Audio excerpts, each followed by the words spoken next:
morning before the sun comes up. Toss a lunchbox into a pickup truck. A long, hard day sure ain't much fun, but you gotta get it started if you wanna get it done. You set your mind and roll up your sleeves. You're working on a working man's PhD. Hi, my name's Rick, and I'm real tired of all these fucking liberals saying that Donald Trump said something that he didn't say, and they took it totally out of context. And obviously, he didn't say that you should put bleach and light in your lungs. Obviously, even if he did say it, that would probably work. And I'm going to test it. I'm really certain that it's going to work. And everybody who was laughing at us before is going to be pretty fucking sad when we cured our COVID and they have their COVID.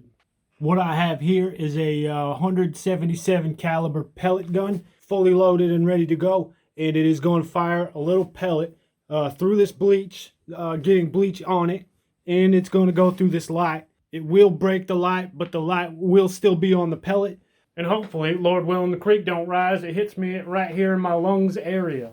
Now, you might be saying, Rick, you're a fucking idiot, that's not gonna work. Duh, I know it's not gonna work, obviously, until I have tied some sort of a string around the trigger so that I can initiate this device from the seated position. I don't need to hear it. And what's furthermore is I have done a lot of calculations to make sure that this is gonna be safe and that this is gonna work. And I can say with absolute definite probability that this is going to 100% probably work.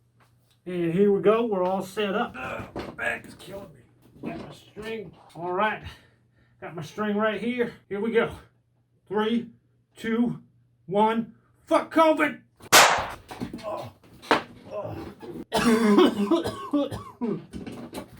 My lungs don't feel great right now, but I can tell that the COVID's gone.